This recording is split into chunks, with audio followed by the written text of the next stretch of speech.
Lalbagh Singhi high school শুনানির ভিড়ের মাঝেই নজর কেড়েছে এক হৃদয় বিদারক ছবি। অ্যাম্বুলেন্স থেকে নামানো হচ্ছে 4 প্রবীণা মহিলাকে। কারোর চোখে আলো নেই, কারোর শরীর ভেঙে পড়েছে বয়সের ভারে। জিয়াগঞ্জ আজিমগঞ্জ পৌরসভার 16 নম্বর ওয়ার্ডের বাসিন্দা তারা। মলিনা দাস, নির্মলা সরকার, কল্যাণী দাস ও শিবানী দাস।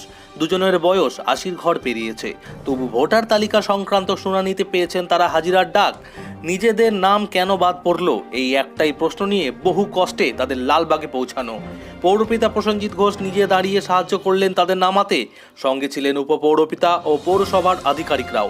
90 ছুঁই অন্ধ বৃদ্ধার কাঁপা গলা। পৌরপিতা না আনলে আজ আশাই হতো না। প্রবীণদের ক্ষোভও চাপা নেই। জিয়াগঞ্জ আজিমগঞ্জেই যখন বুথ, তখন শুনানি এত দূরে কেন? দিনভর লাইনে থাকার আতঙ্ক তাদের চোখে মুখে। স্কুলের ভেতর চলছে শুনানি, বাইরে লম্বা লাইন। হাওয়ায় ভাসছে বেদনা, ক্ষোভ আর অসহায়তার গন্ধ। এই পরিস্থিতিতে মানবিকতার দৃষ্টান্ত দেখালো পৌরসভা। অন্তত 4 প্রবীণাকে নিরাপদে হাজির করানোর ব্যবস্থা করলেন তারা। পৌরপিতার আশ্বাস, ওয়ার্ডবাসীদের কষ্ট লাঘবে সব রকম সহায়তা করবে পৌরসভা। প্রশাসনিক ভিড়েও মানুষের পাশে মানুষ, এই ছবিটাই যেন দিন শেষে সবচেয়ে বড় খবর। Bureau report, Bangla news.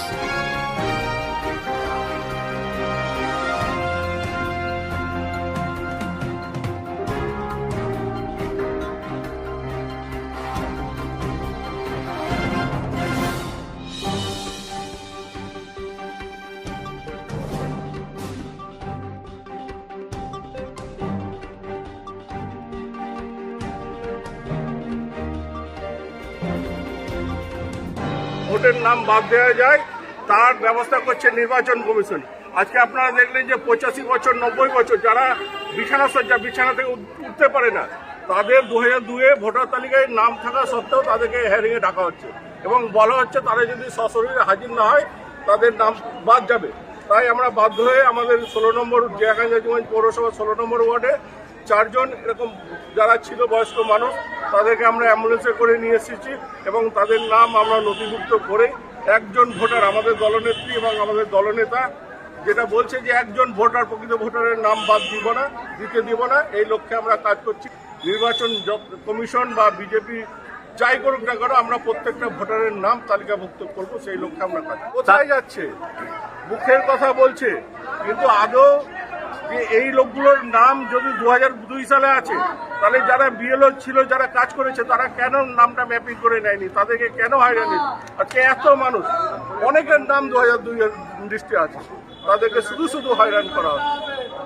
নির্বাচন কমিশনের অর্ডার কোথায়? কোনো অর্ডার হচ্ছে না। জাস্ট মোবাইলে তাদের নির্বাচন কমিশনের থেকে মেসেজ করে দিচ্ছে। আমার মনে হয় যারা কাজ করছে তারাও প্রকৃত আইনটা জানে না, যে কি কাজ করতে হবে বা কিভাবে হবে। আমার আইনটা তারাও জানে না, কিন্তু আমরা যারা এখানে ভারতবর্ষের নাগরিক, আমাদেরকে বারবার পরীক্ষা দিতে হচ্ছে। আপনারা দেখলেন যে 2016 নোটবন্দিতে কত মানুষ মারা গেল, আজকে এসআইআর নিয়ে কত মানুষ মারা গেল। এই কেন্দ্রের সরকার, তাদের কোনো নীতি আদর্শ নাই, মানুষের জন্য তারা কিছু করছে না। যখনই নির্বাচন আসছে তখনই কিছু একটার মধ্যে দিয়ে মানুষকে ব্যস্ত করে দিচ্ছে, মানুষ যেন অতীতকে ভুলে যায়। আজকে যে 4 জন আমাদের জিয়াগঞ্জ আমরা নিয়ে এসেছি, 85-90 বছর বয়স, একজনের নাম হচ্ছে মলিনা দাস, একজনের নির্মলা সরকার, কল্যাণী দাস এবং শিবানী দাস। প্রত্যেকে এসেছে। আপনারা দেখলেন যে আমরা 2টো অ্যাম্বুলেন্সে আমরা ওখান থেকে আমরা তাদেরকে নিয়ে এসেছি এবং তাদের নাম নথিভুক্ত করে আবার তাদেরকে আমরা বাড়িতে পৌঁছে দিই।